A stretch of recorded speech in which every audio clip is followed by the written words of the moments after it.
Hey there, I'm Lee Ullman here with some big news from the National Young Farmers Coalition. We're partnering with Heritage Radio Network on a special season of The Farm Report. It's all about what's happening with the Farm Bill and how it impacts farmers and eaters. I am growing diversified vegetables on land that's been in our family for 150 years. And so with the pandemic, gentrification, property values going up, we had to sell the land and we lost it. Join us as we uncover the untold stories behind this massive piece of legislation that shapes how we grow our food, what we eat, and so much more. The problems we have had, those are things that come from earlier Farm Bill and USDA policy, right? Like Earl Butts, get big or get out. You know, it's my responsibility to know not only what I'm eating, but then like how that all came to be. And realize like, wow, like this piece of legislation, all this money, like it's technically something that I support as a taxpayer. While Congress debates the next Farm Bill, this is not just an invitation to listen. It's a call to action. Be part of the conversation. Subscribe to the Farm Report on Heritage Radio Network, wherever you listen to podcasts.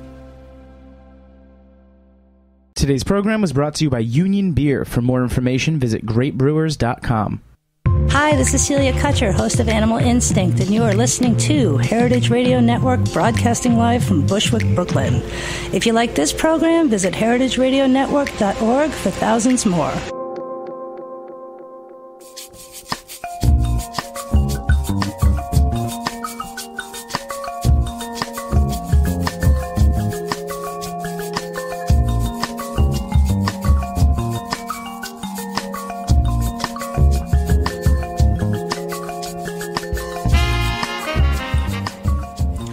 Live from Brooklyn, New York, welcome to Fuhmentaboudit on heritageradionetwork.org. I'm Mary Izette. And I'm Chris Kuzmi. And we're your co-hosts through this weekly journey of all things fermented.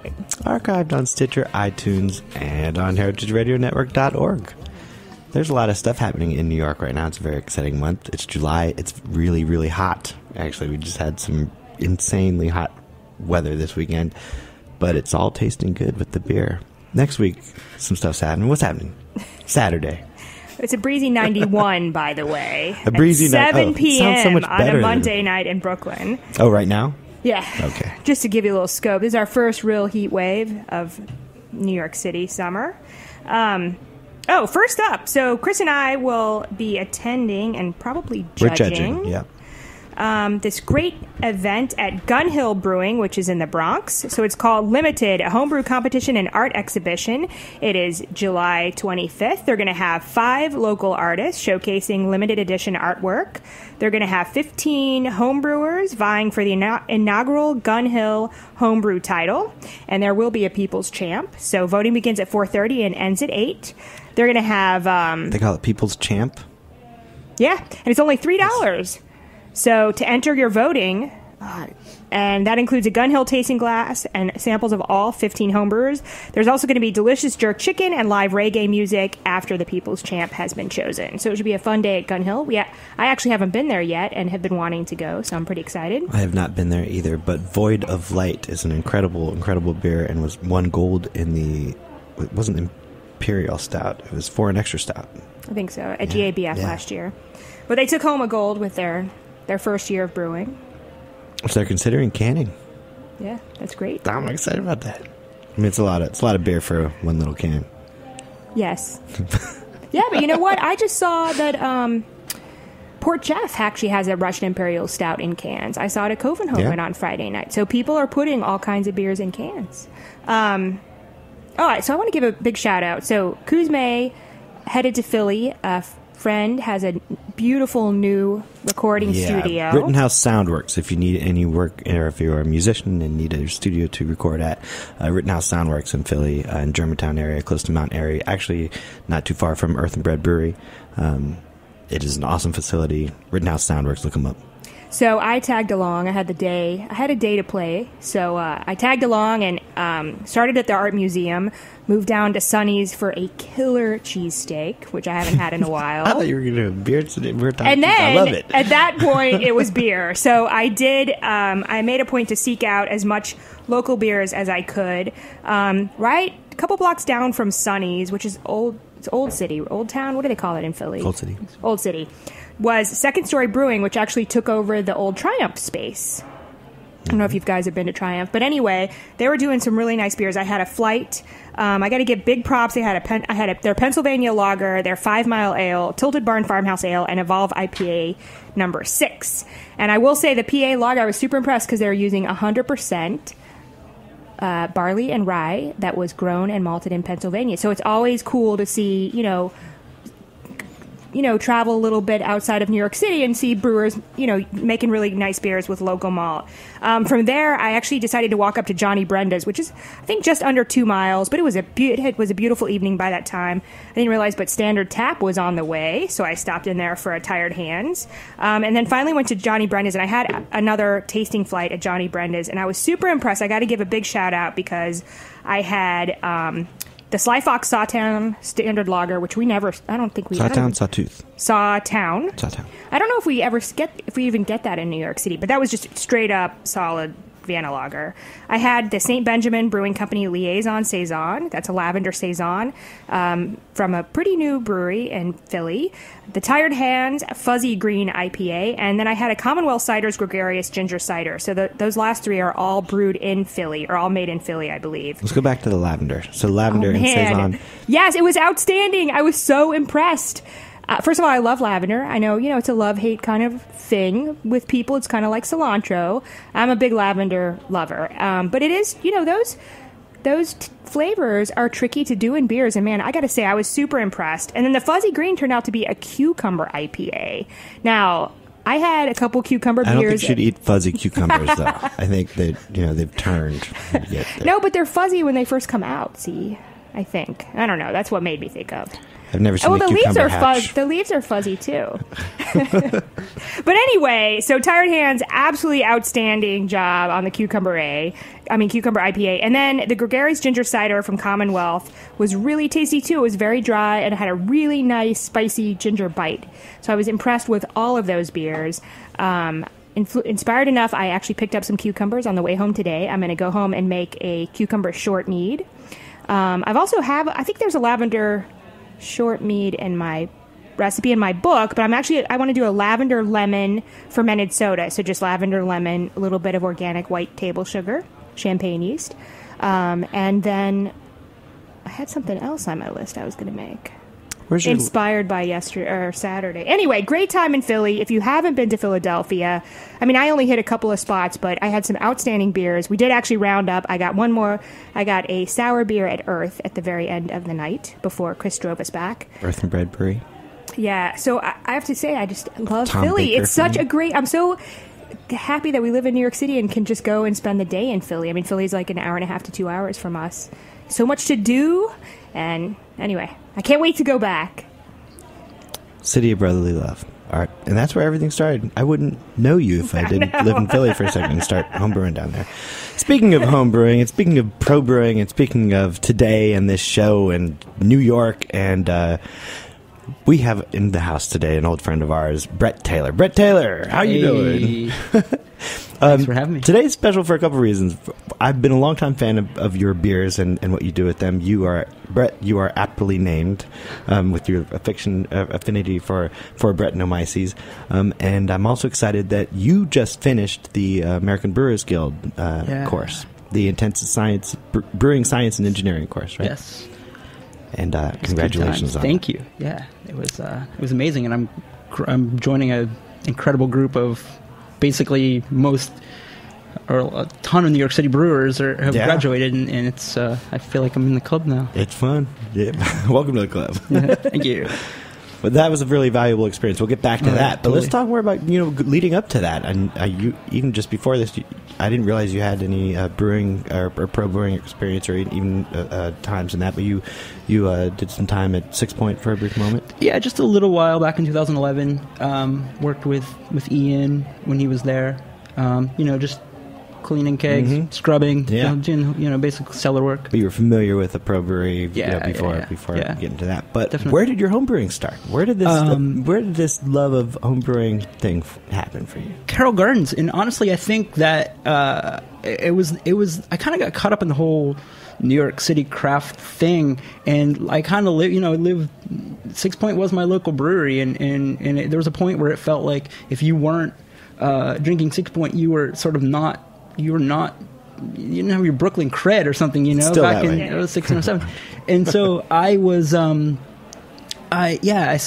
it was, it wasn't polished beer like you were getting from macro breweries. You weren't getting like filtered beer that was just crystal clear. And something about it felt doable.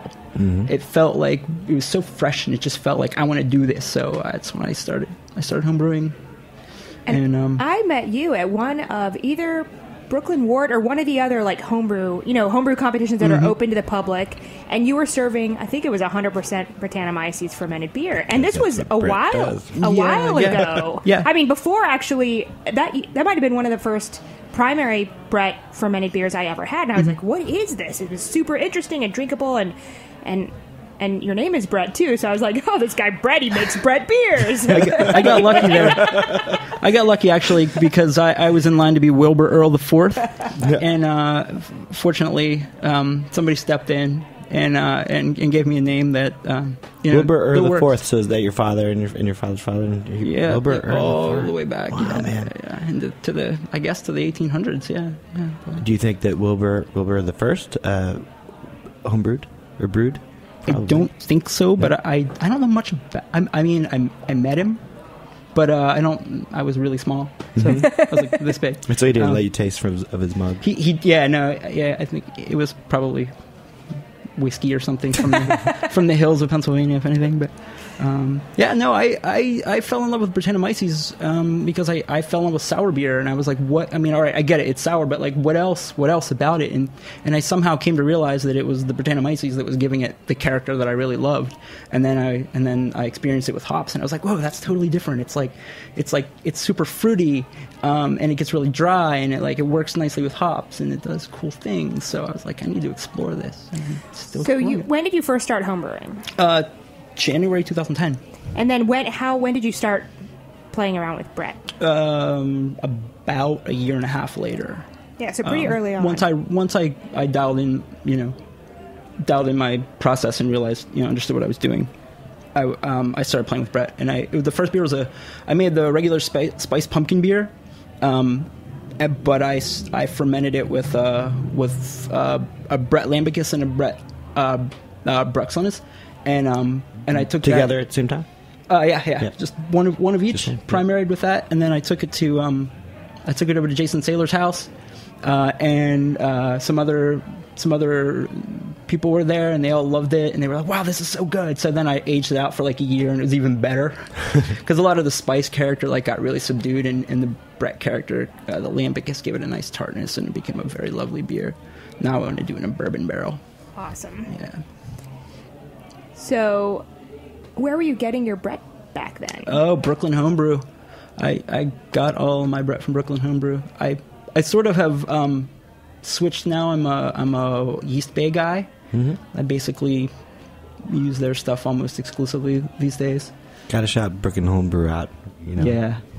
Love them. They're closing in a few days now. Mm-hmm. Coming up a week and a half. Leaving a crater. Yes, in the city. True.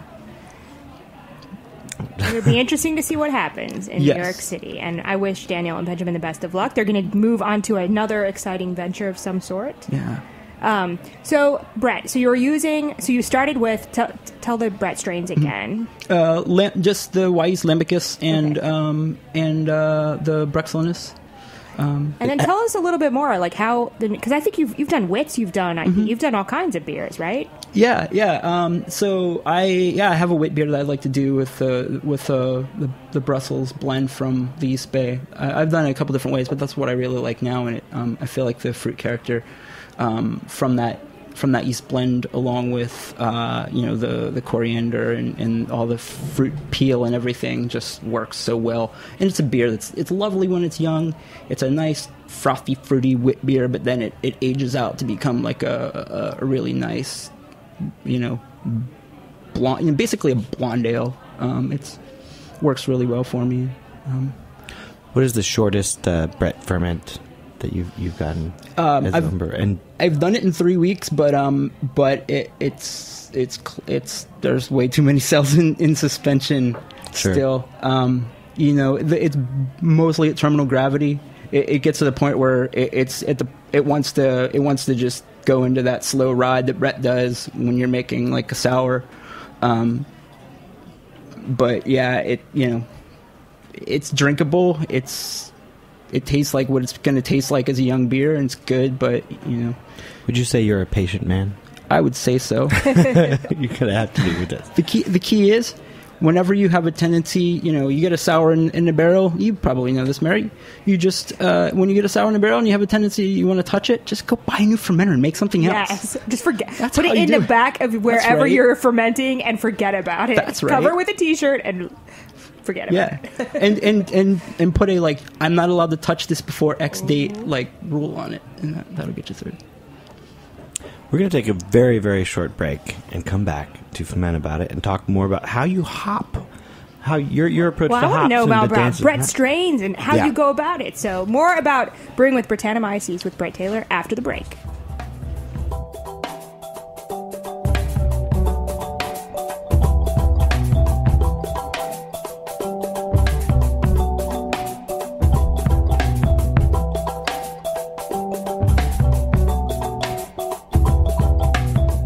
In 1996, El Knife & Son acquired Union Beer Distributors, which was originally located on Union Avenue in Brooklyn, but has since expanded to its present location alongside the English Kills Canal in Williamsburg, Brooklyn.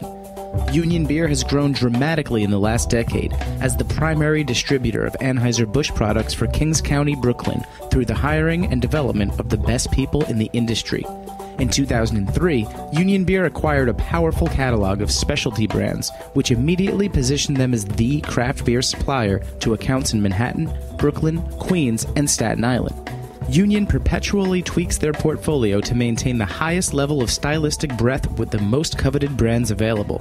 Through the highest possible level of service, outstanding salesmanship of the ultimate lineup of brands, and a paramount focus on education on all levels, Union Beer has solidified its position as the only source for the best selection of beers in the 14 counties of southeastern New York.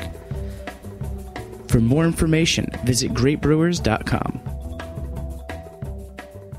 This is Brandon Hoy, co-owner of Roberta's, and you're listening to heritageradionetwork.org. Welcome back to Fuhmentaboudit. We're here in the studio with our really great friend who is aptly named Brett Taylor. He has an affinity for Brettanomyces strains and brewing with Brett. And tell us more about the strains, your favorite strains, and some of your experience, because I think a lot of people, that's something I've done a lot of, secondary fermenting or co-fermenting or aging with, Brettanomyces and Pediococcus and Lacto, etc. But I haven't done much primary, and I've been wanting to for a while, but the book was, kept me occupied. But what if somebody wants to brew? Well, first of all, what are the advantages of brewing with Brettanomyces in primary? In primary, Or what, why do you do it? Why do I do it? Yeah. I like the character that I get from it. I like the fact that the beer can be one thing at 4 weeks, and it can be a completely different beer at a year. It's like an everlasting gobstopper. Totally. I mean, the benefits of Brett are it helps clean up dissolved oxygen and just it acts as a preservative. It keeps you safe from, or helps to keep you safe from staling. Those are some of the benefits. And it also adds different like aromas and flavors depending on the strain. Yes, totally. Honestly, and I don't know enough yet to speak in really specific details, but you get different pHs and different pitch counts give you different flavors and aromas as well. That's kind of what my study is right now, is figuring is really dialing in that and understanding it well. So what are a couple of your favorite Brettanomyces? So if somebody asks you, hey, you know what, I'm a home brewer, I've been, brewing with just straight up sack yeast for a while, I want to try to ferment with Brett. What would you advise them? Well, it depends on the beer. I did that Brett, or that brown ale last year for Pride of Brooklyn. It was just a regular brown ale that I made a really big dextrinous wort, and it stopped at like 10-18. And then I pitched Brett Lambicus because I wanted that pie cherry sort of tartness to work with the dark toasty malts, and then it was going to all go into a bourbon barrel because I wanted the interplay between this sort of spicy vanilla thing in the bourbon barrel, along with that sort of cherryish Brett character and what the dark malts bring to that beer. So if you're looking for something that you want to get a little bit of a tart cherry kind of character, obviously, you want to go for the Lambicus. If you want to get that sort of, if you want to go for really subtle, you go for the Brett Closeny. It's a lot. You don't get a lot of like wild funk off of that. I myself have been using lately the Brussels blend from the Yeast Bay. I find that on 3 successive pitches with that, I made a saison, an IPA, and a wit beer.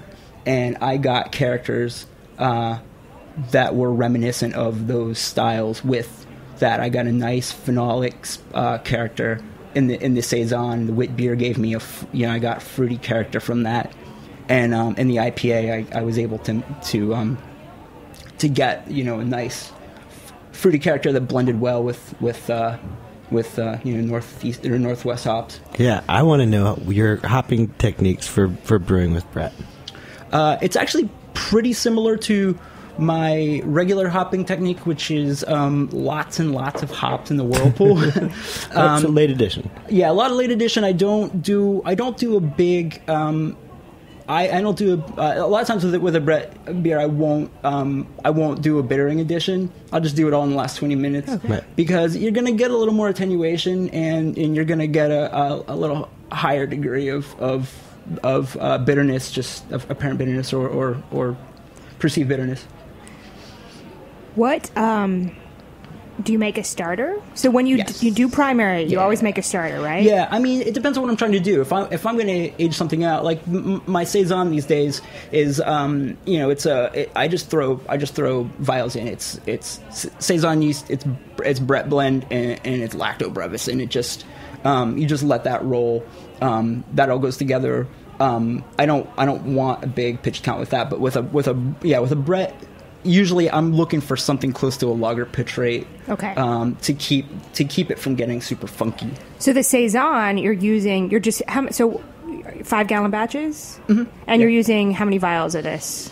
Generally, I'll do for the all Brett saison. I'll do usually one vial that I double step, because their pitch rates their pitch counts in the Yeast Bay are they're basically White Labs pitch counts, and they're really low. So I usually double step those, so I get a lot of cells that are active on a stir plate and warm. Usually I'll put that on a stir plate with a little heating pad around it, and then get that rocking. And so you're looking at what, like lower 80s for your starter? Yes. Okay. Yeah. I'm usually up there and they just go crazy. And then Chad Jacobson would probably be going no. But the guy from Crooked Stave, that is, who's the master. He's literally of Brettanomyces. The master's degree of Brettanomyces. But yeah, I mean, I find big pitch count, control your temperature, and I like to go with a little bit lower, with a little lower pH, because I feel like it makes it all a little touch of like tartness behind that, and even in a hoppy beer, not sour, but It just pushes. It just brightens the whole thing up. Mm-hmm. And how are you using brewing salts, or how are you manipulating your pH? I usually just use gypsum. Okay. Yeah, I don't go too low with it. I mean, I have some citric, but I don't. Right. You don't do anything after the fact with acids or anything? No. Yeah. Only if I'm gonna pitch lacto. Right. Yeah. I have given up the practice of kettle souring entirely. Mary's mad at you. No, I think there's something for everybody out there. I agree. There are some great. And if we didn't have you, then we would have less to taste. I know they give me Brooklyn Homebrew gives me Pediococcus for free because nobody uses it except me. So it's pretty tricky to use. I mean, so let's talk about where do you use Pediococcus? Just in my secondaries and my barrels, yeah. But mostly with barrel.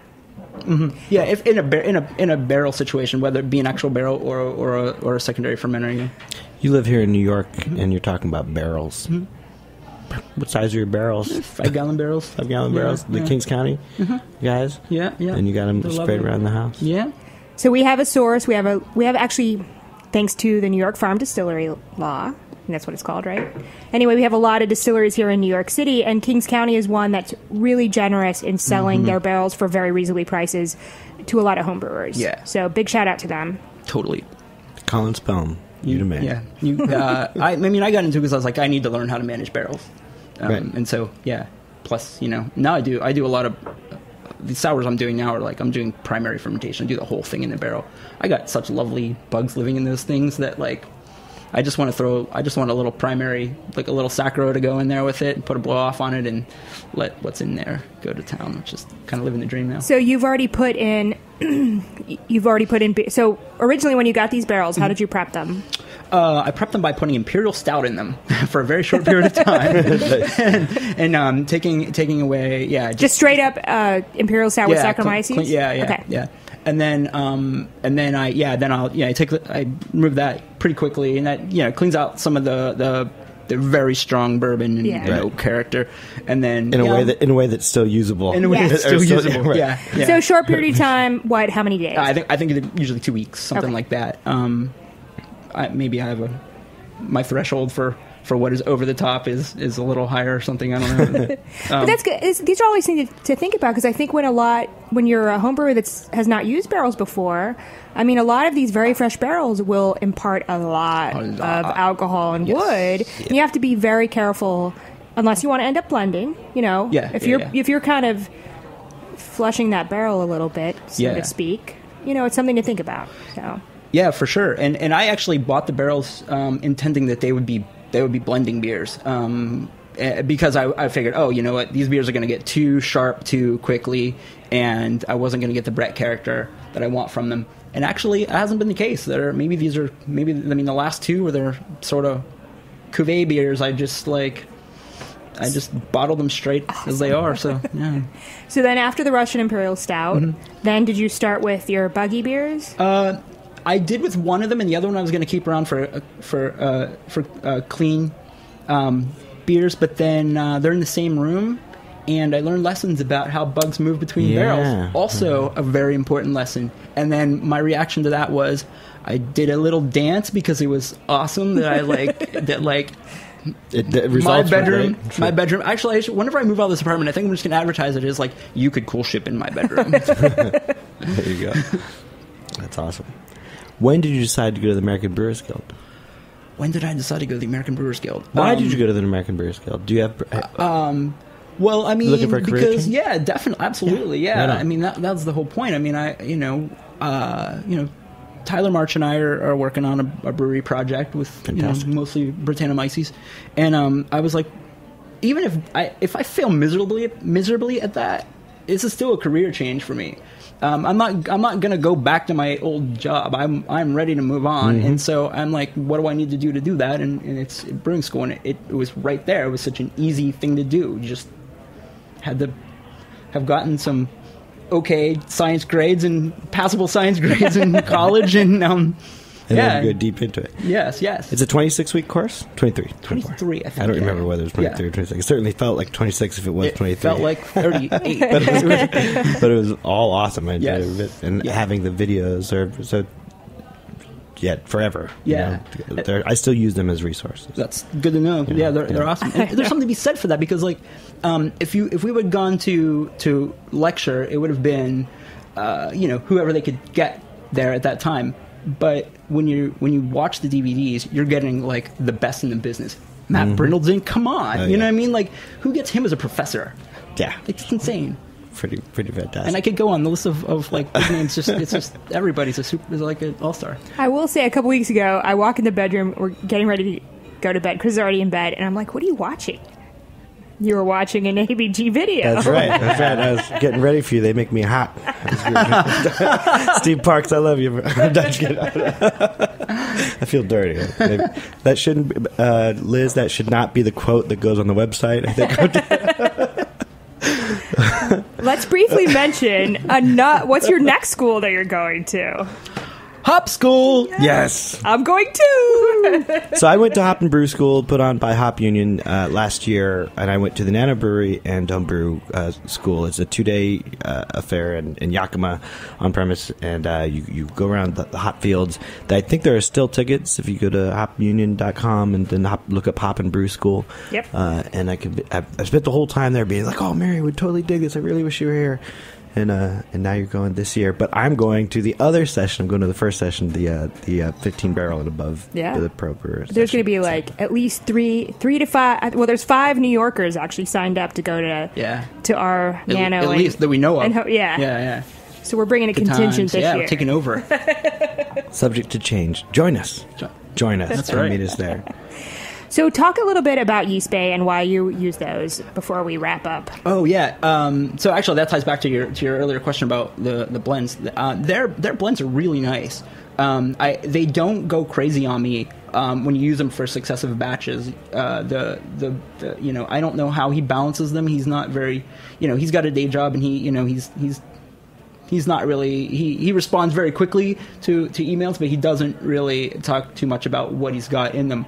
But I love they have one called Amalgamation, and I use that in my barrel aged type sours or actual barrel aged sours, and it gives you that nice that sort of burnt rubber sulfur kind of thing you get from like a Cantillon Goose. I love it. I always say like the petrol. I always get like petrol. Yes, I know exactly what you're talking about.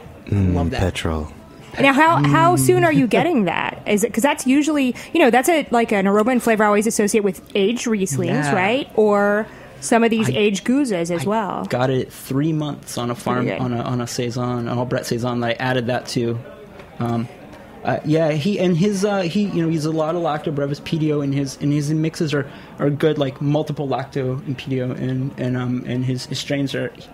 Excuse me, he doesn't say what they are. He suggests like a blend taken from a Brussels brewery, which I read as Cantillon, and then one from a beer cell brewery, which I read as Dryfontaine. They work really nicely. I'm a fan. And that's a much more economical way to get a nice mixture rather than buying individual packets, because that was always something before we've had some of these smaller yeast and bacteria yeast companies crop up, is that if you want to do a blend, you either had to use bottle dregs, right, or you had to buy like 5 smack packs or vials in order to get a nice blend. I mean, some of they did come out with the occasional blend, but we're really lucky now in that we have people like Yeast Bay or East Coast Yeast that are doing blends for us. Yes, yeah. I'd love to use East Coast Yeast. I've used it one time. In a golden sour, aka lambic style, but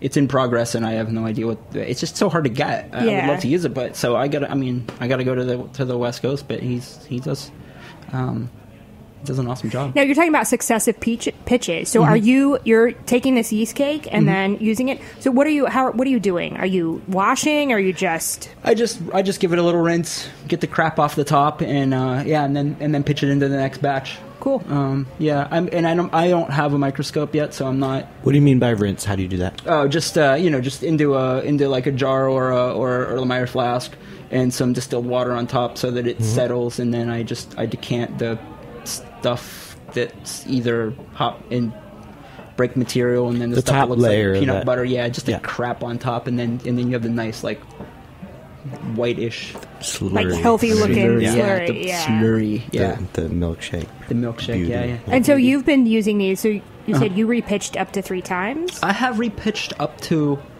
I've repitched up to 5 times with the Brussels blend from there. The wit beer that I did for a recent thing wasn't that well received, so I'm thinking I might have been gone a little long.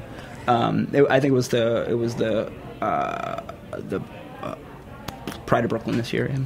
Now, so when how long are you leaving these on before you're repitching? I mean, before you're racking off, and then can use that yeast and bacteria cake. So I actually don't usually.